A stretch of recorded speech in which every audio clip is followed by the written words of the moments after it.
Imagine waking up in a city of 100,000 people. Markets are buzzing, engineers are diverting rivers, and architects are building monuments that defy gravity. Now, imagine that just a few generations later, there is nothing but silence. No bodies in the streets, no records of a final war, just empty stone halls and the jungle reclaiming what was once the center of the world. How does a superpower simply vanish?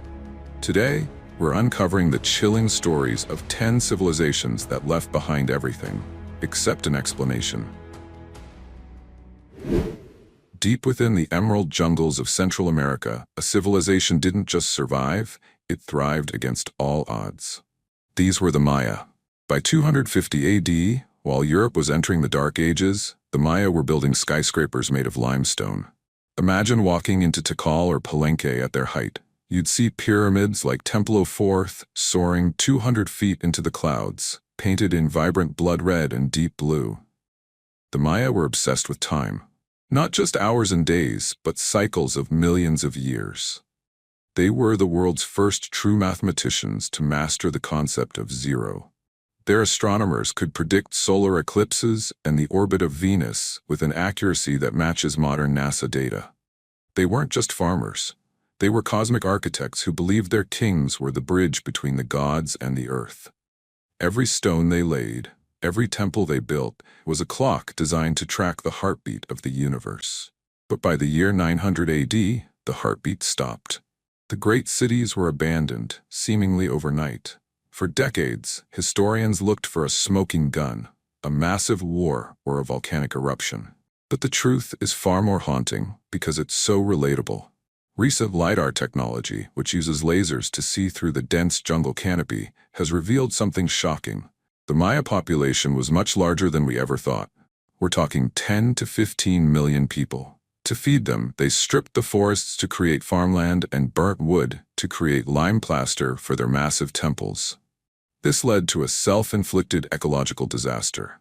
Without trees, the local temperature rose and the rains stopped coming. The Maya experienced a century-long mega-drought. Imagine being a Maya citizen. You've been told your king is a god who controls the rain. But the skies stay dry, the corn dies, and the king's sacrifices do nothing. The social contract didn't just bend, it shattered. People didn't die out all at once, they simply lost faith in the system and walked away into the jungle, leaving their magnificent stone clocks to be swallowed by the trees. The disappearance of the Maya classic period is a masterclass in the fragility of success. They were victims of their own brilliance. They built a system so complex and so dependent on a stable environment that when the climate shifted even slightly, the entire deck of cards collapsed. Today, millions of Maya descendants still live in the region, keeping their languages and traditions alive. But the empire, the grand political entity that once dominated the Americas, is gone forever. It teaches us that no matter how advanced our technology or how tall our skyscrapers, we are ultimately guests of the natural world. When the Maya forgot that, their time ran out. The question for us today is, are we reading the same clock they were?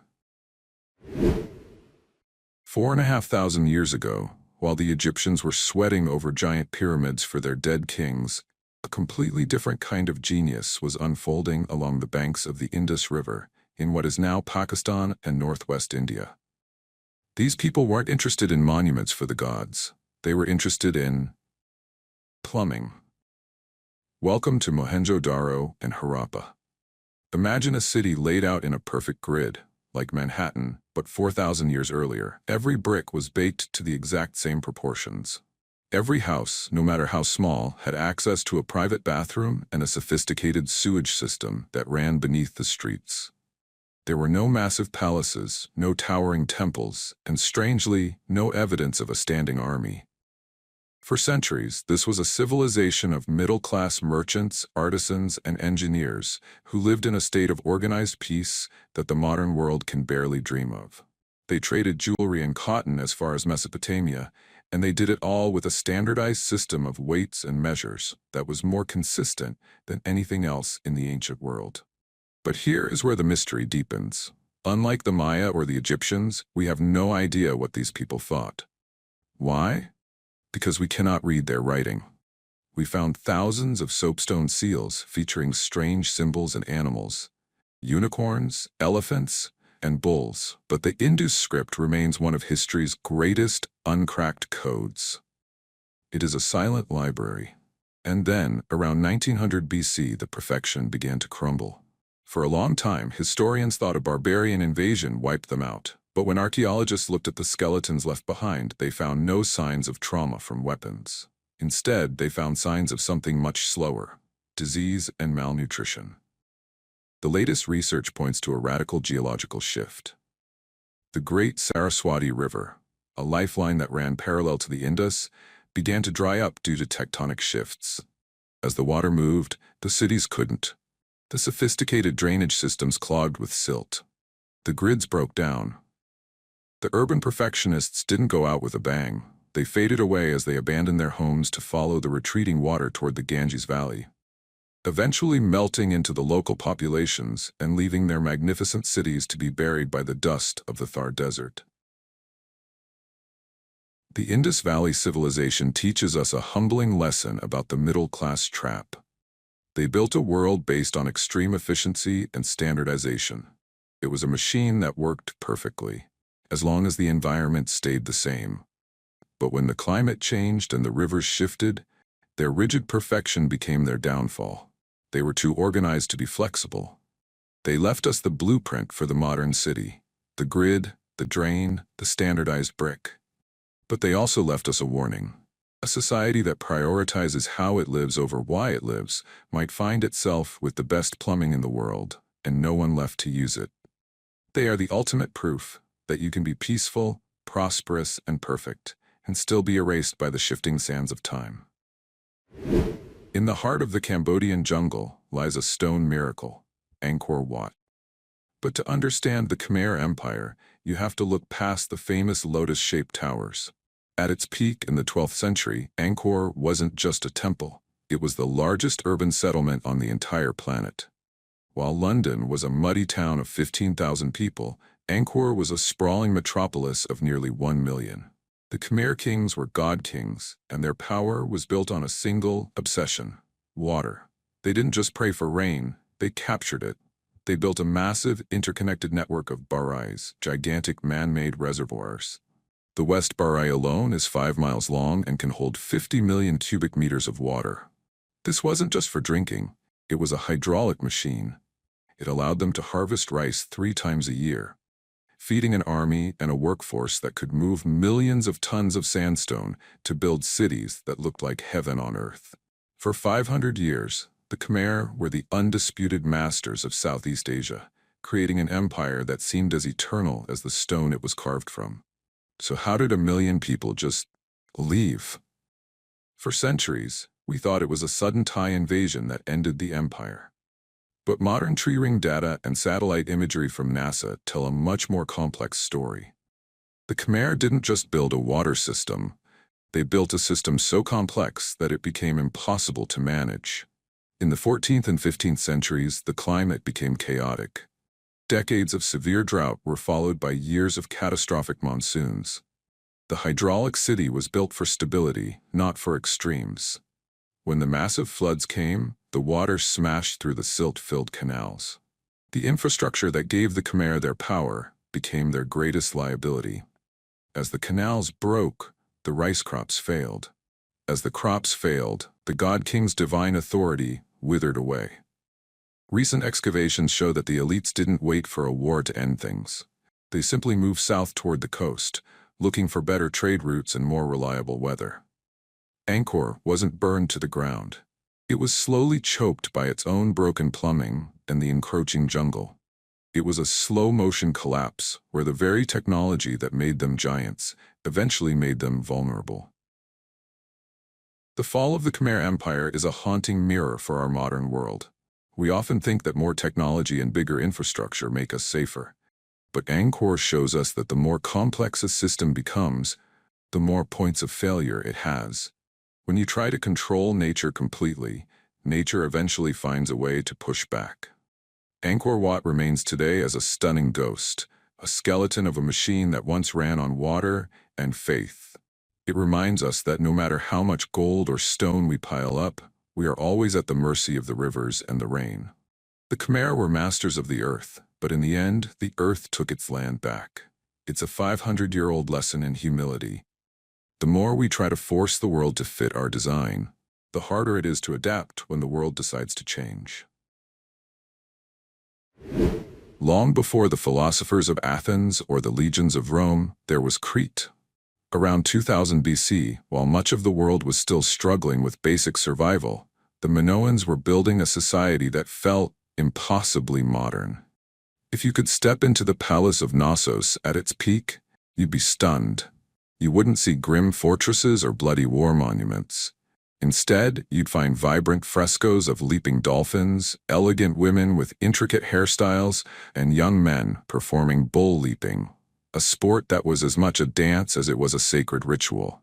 The Minoans were the world's first thalassocracy, an empire of the sea. They were so confident in their naval supremacy that they didn't even build walls around their cities. Why bother with walls when you own the ocean? Their palaces were literal labyrinths, featuring hundreds of rooms, advanced drainage systems, flushing toilets, and light wells that allowed sunlight to filter deep into the heart of the building. They were the artists of the ancient world, turning clay and gold into masterpieces that celebrated life, nature, and the beauty of the Mediterranean. But the ocean they mastered hid a terrifying secret. About 70 miles north of Crete lay the island of Thera, what we know today as Santorini. Around 1600 BC, Thera didn't just erupt, it literally turned inside out in one of the most violent volcanic events in human history. The explosion was 4 times more powerful than Krakatoa. It sent a plume of ash 20 miles into the sky and triggered tsunamis estimated to be over 50 feet high. For a long time, we thought this single disaster wiped them out instantly. But the truth discovered by modern archaeology is more haunting. It was a slow, agonizing decline. The tsunamis shattered the Minoan fleet, their only line of defense and their economic lifeline. The massive ash clouds turned the sun black, causing volcanic winters that killed their crops year after year. Imagine the psychological toll. Their gods of the sea and earth had turned against them. Weakened, starving, and broken, the Minoans became an easy target. Around 1 to 450 BC, the Mycenaeans from mainland Greece arrived. They didn't find a superpower, they found a ghost. The palaces were burned, the art was looted, and the Minoan language, known as Linear A, was silenced forever. To this day, we can see their symbols, but we cannot hear their voices. Their script remains undeciphered. The story of the Minoans is a masterclass in the fragility of paradise. They built a world based on trade, art, and open borders, assuming the world would always be as stable as the sea on a summer day. But they built their utopia on the edge of a geological time bomb. Their disappearance reminds us that no matter how much beauty we create, or how high our standard of living, we are all guests of the Earth's tectonic plates. They left us the myth of the Minotaur and the blueprint for Western civilization. But they also left a stark warning. The more we rely on a single, perfect system, whether it's a navy in the Bronze Age or a global supply chain today, the more vulnerable we are to the black swan events that no one sees coming. Paradise is a gift, but it's a gift that can be revoked in a single afternoon. In the swampy lowlands of Mexico's Gulf Coast, over 3,000 years ago, a civilization emerged that would set the blueprint for everyone who followed: the Maya, the Aztecs, and the Zapotecs. These were the Olmec, but they didn't leave behind written history. They left behind giants. If you were to hack through the dense vines of San Lorenzo or La Venta in 1200 BC, you'd be confronted by something impossible. Colossal stone heads, some standing 10 feet tall and weighing over 20 tons. These weren't just rocks, they were portraits. Each head has distinct facial features, wearing what looks like a leather helmet. But here's the kicker. The volcanic stone used to carve them was located over 60 miles away. How did a people without the wheel or beasts of burden move 20-ton boulders through treacherous swamps and rivers?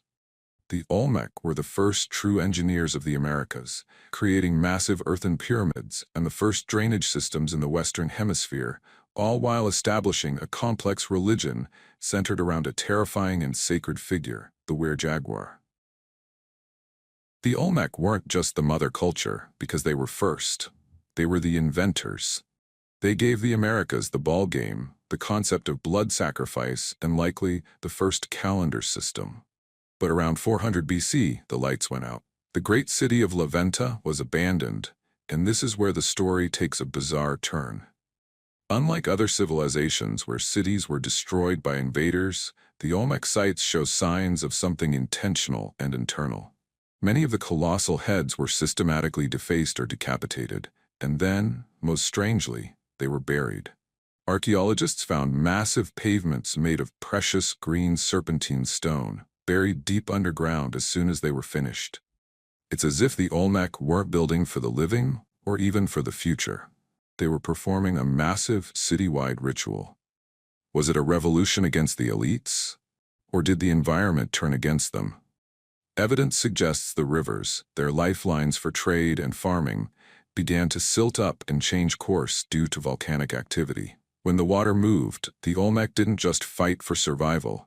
It seems they decommissioned their civilization, burying their gods and their leaders' images in the earth before vanishing into the mists of history. The Olmec are a reminder that the influence of a culture isn't measured by how long it lasts, but by what it leaves in the DNA of those who follow. They vanished, but they never truly left. Every time you see a Mayan pyramid or an Aztec calendar, you are looking at the ghost of the Olmec. They teach us that even the most powerful symbols, those 20-ton stone heads, can be buried and forgotten if the ecological foundation of a society crumbles. They were a people who looked at a mountain of stone and saw a god, yet they were humble enough to return those gods to the earth when their time was up. As we look at our own monuments today, the Olmec ask us a haunting question. If our world ended tomorrow, what would we choose to bury, and what would we want the world to remember? Deep in the rugged canyons of modern-day Jordan lies a city that shouldn't exist. Carved directly into the vibrant pink sandstone cliffs is Petra, the rose-red city. But the people who built it, the Nabataeans, didn't start as architects. They started as nomadic Bedouins, wandering the desert with their herds. How did a group of nomads create one of the wonders of the world? The answer is simple. They controlled the smell of the ancient world. They sat at the crossroads of the incense trade routes, taxing the precious frankincense and myrrh moving from Arabia to the Mediterranean. But money wasn't their greatest achievement. Water was. Petra receives only about 6 inches of rain a year. Yet, when you walked through the Sikh, that narrow, winding canyon entrance, you'd see terracotta pipes running along the walls. The Nabataeans were genius hydraulic engineers. They captured every drop of flash flood water and stored it in hidden cisterns, turning a scorched desert canyon into a lush oasis with public fountains and even a massive swimming pool. For a few centuries, Petra was the Las Vegas of the ancient world, a wealthy, colorful, and highly improbable sanctuary in the dust. So if they were so rich and so clever, why did they vanish? By the year 106 AD, the Roman Empire finally annexed the Nabataean kingdom. But the Romans didn't destroy Petra, they improved it, adding colonnaded streets and a massive theater. The true killer of Petra was much more subtle. It was the sea. As the Roman Empire grew, it became cheaper and safer to transport goods by sea through the Red Sea rather than by camel caravans across the dangerous desert. Slowly, the pulse of the city, the trade, began to fade. The money stopped flowing. Then, in 363 AD, a massive earthquake shattered the city's complex water systems and many of its structures. The Nabataeans were survivors. They didn't die out in a war. They adapted. They shifted from being wealthy international traders to simple farmers and herders again. By the time the Muslim conquests arrived in the 7th century, Petra was no longer a capital. It was a ghost town known only to local Bedouin tribes. A city that once hosted 100,000 people became a secret hidden by the canyons for over 1,000 years, until a Swiss explorer rediscovered it in 1812. The fall of Petra is a powerful lesson in economic irrelevance. It shows us that no matter how brilliant your engineering or how grand your monuments, You are only as strong as your connection to the rest of the world. When the trade routes moved, the Nabataeans' reason for existence moved with them. It's a reminder for our modern era of digital trade and global connectivity. Industries that seem unshakable today can become obsolete tomorrow if the routes change. Petra isn't just a tomb of kings, it's a tomb of a business model. It stands there today, beautiful and broken, reminding us that wealth is often like a desert mirage, vivid and real for a moment, but destined to vanish when the winds of history shift. When we think of ancient cities, we often look to Egypt or Rome. But in the year 1200 AD, right in the heart of the American Midwest, near modern-day St. Louis, there was a city that was larger than London. This was Cahokia. It was the center of the Mississippian culture, a sprawling urban complex that covered 6 square miles and was home to up to 40,000 people. The Cahokians didn't build with stone, they built with earth. They moved over 55 million cubic feet of soil, one basket at a time, to create 120 massive earthen mounds. The largest, Monk's Mound, stands 100 feet tall and covers 14 acres at its base. That's larger than the Great Pyramid of Giza. Imagine standing on top of that mound, looking down at a vast wooden palisade that surrounded a bustling central plaza, with farmers bringing in vast harvests of corn and wood henge. A massive solar calendar made of cedar posts, tracking the movements of the sun. For centuries, this was the political and spiritual heartbeat of North America. But by 1350 AD, the city was a ghost town. No written records tell us why. For a long time, people assumed they were wiped out by warfare. But the mounds themselves tell a different story. To build a city of 40,000 people and a palisade 2 miles long, the Cahokians needed an astronomical amount of timber. They stripped the forests for miles in every direction. This led to a classic environmental domino effect. Without trees to hold the soil, heavy rains caused massive floods and mudslides that buried their cornfields in silt. At the same time, the climate was entering the Little Ice Age, making harvests unpredictable. But there was another, more human factor: social unrest. In a city where the elite lived on top of the mounds and the workers lived below, the failure of the corn crops likely led to a loss of faith in their leaders. We see evidence that the Great Wooden Wall was burned, not from the outside by invaders, but from the inside. The people didn't die out. They simply realized the Cahokian dream was broken. They packed up and moved, fracturing into smaller tribes that we know today as the Osage, Omaha, and Ponca. The story of Cahokia is a warning about sustainability. They were a civilization that hit its ecological ceiling. They expanded so fast and consumed their resources so aggressively that they left themselves no margin for error when the climate changed. It's a haunting reflection for our modern world. We often think of North America as a new world, but Cahokia proves it is an ancient land with a history of boom and bust. It reminds us that no matter how much earth we move or how high we build, our survival depends on the health of the soil and the forests around us. Cahokia didn't vanish because they weren't advanced.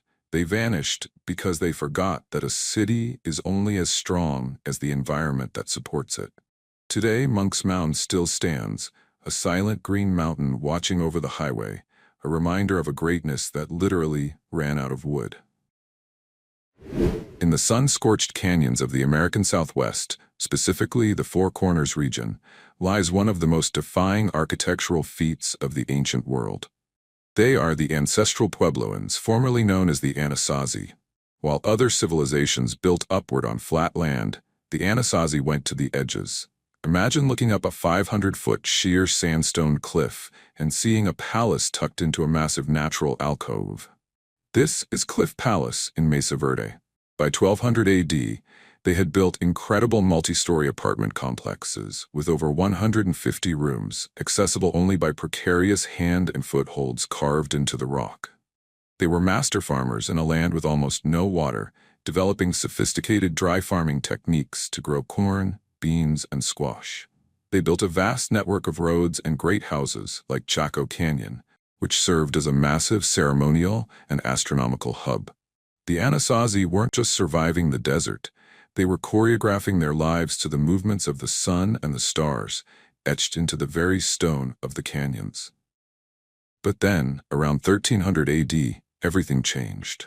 In less than a generation, these incredible cliff cities were abandoned. For years, the disappearance of the Anasazi was the ultimate archaeological mystery. Was it a plague? An alien intervention? The truth is written in the tree rings of the ancient pines.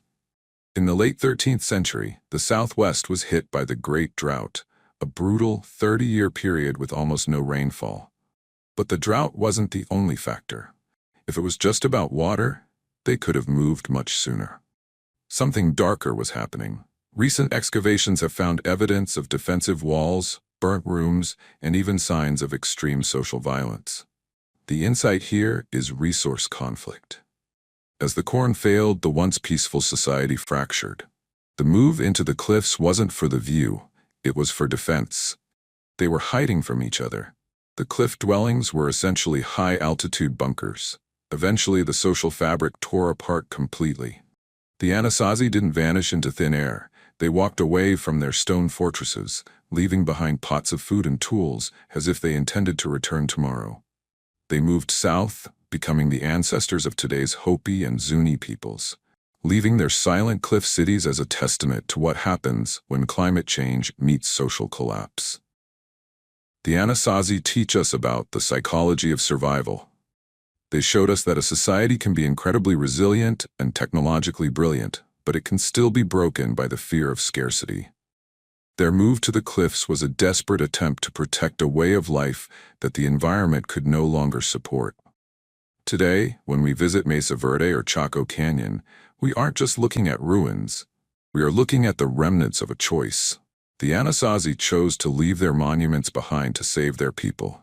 It's a reminder that a civilization isn't its buildings, it's its people. Sometimes the most advanced thing a society can do is recognize when it's time to let go of the past and find a new way to live. Their empty houses in the sky remain hauntingly beautiful, reminding us that we must adapt to the land, because the land will never adapt to us. Long before the golden age of Athens, Greece was ruled by a different kind of power.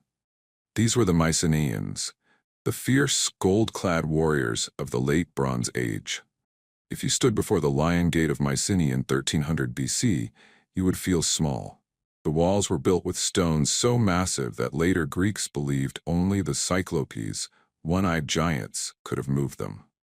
The Mycenaeans were a culture of elite charioteers and engineers. They built vaulted tholos tombs that looked like stone beehives and palaces centered around a megaron, a great hall with a central hearth where kings like Agamemnon would feast. They were the masters of the Aegean, conquering the Minoans and establishing trade networks that reached as far as the Baltic Sea for amber and Afghanistan for lapis lazuli. This was the era of the Trojan War, a time when history and mythology were inseparable, and gold was as common as bronze in the graves of their kings. But around 1200 BC, this world of heroes didn't just decline, it shattered. Within a single century, every major Mycenaean palace was burned to the ground. For a long time, historians blamed a Dorian invasion from the north. But the truth is far more mysterious and global. We are looking at the late Bronze Age collapse. It was the world's first globalized economy, and that was its fatal flaw. The Mycenaeans relied on tin and copper from thousands of miles away to make bronze, the high-tech material of their time. When mysterious raiders known as the Sea Peoples began attacking the Mediterranean coasts, the trade routes were severed. Imagine a modern world where the internet and the oil supply both vanish at once. That's what happened to the Mycenaeans. As the bronze ran out, the kings lost their power. Internal peasant revolts broke out, and the massive citadels became targets instead of shelters. The Mycenaeans didn't just lose a war, they lost the ability to read and write. Greece entered a dark age that lasted 400 years, where even the memory of how to build those massive stone walls was forgotten, leaving only the myths of giants behind. The fall of the Mycenaeans is a stark reminder of the complexity trap. They built a society that was highly specialized and dependent on a global network they couldn't control. When the network broke, the society broke. It teaches us that the more connected we are, the more vulnerable we become to shocks on the other side of the world. The Mycenaeans were the titans of their age, but they were held together by fragile threads of trade. Today, as we navigate our own global dependencies, we have to ask ourselves, are we building walls for giants, or are we building systems that can survive a collapse? The Lion Gate still stands today, silent and empty, a monument to a world that was too big to fail, and yet it did. For thousands of years, the world forgot they ever existed. To historians of the 18th century, the Hittites were just a brief, mysterious mention in the Bible. But when archaeologists began digging in the high plateaus of Anatolia, modern-day Turkey, they realized they had stumbled upon a forgotten superpower. The Hittites were the kings of the highlands. In 1300 BC, they were the only empire on Earth that could look Egypt in the eye and not blink. At the Battle of Kadesh, they fought Ramses the Great to a standstill in the largest chariot battle in human history. But they weren't just warriors. They were the first to master the art of smelting iron, turning a rare mineral into the ultimate weapon of the Bronze Age. Their capital, Hattusa, was a mountain fortress protected by massive stone walls and underground tunnels. They were a civilization of laws, diplomats, and heavy metal, ruling over a mosaic of peoples with a sophisticated legal system that was surprisingly progressive for its time. So how does an empire that rivaled Egypt just vanish? Around 1200 BC, at the same time the Mycenaeans were falling, the Hittite Empire went dark. But their end was even more absolute. Hattusa was burned so thoroughly that the mud bricks of its temples literally turned into glass from the heat. For a long time, it was blamed on the Sea Peoples. But modern research suggests a more inside-out collapse. A series of devastating droughts lasted for years, causing famine in the Anatolian heartland. The Hittite king, who was supposed to be the sun that gave life, could no longer feed his people. The insight here is total system failure. As the central authority collapsed, the various states within the empire simply walked away. The Hittites didn't just lose their land, they lost their identity. Their language, their religion, and their records were buried under feet of ash and dust. Unlike the Egyptians, who left pyramids for everyone to see, the Hittites were erased so completely that by the time the Greeks rose to power, they walked right over the ruins of Hattusa and had no idea an empire had ever stood there. The Hittites teach us the most chilling lesson of all, that an empire can be a global leader, a master of technology and a pioneer of diplomacy, and still be completely forgotten by history. It reminds us that our place in the future is not guaranteed. We live in an age of digital records, but so did the Hittites in their own way, with thousands of clay tablets stored in massive archives. When the fire came, those archives were buried. They are a warning that greatness is not permanent. A civilization is a collective act of memory, and once that memory is broken, even the most powerful empire becomes nothing more than a myth, waiting for a shovel. The Hittites remind us to be humble, because the higher you build your mountain, the harder the wind blows. History isn't just a collection of dates, it's a series of warnings.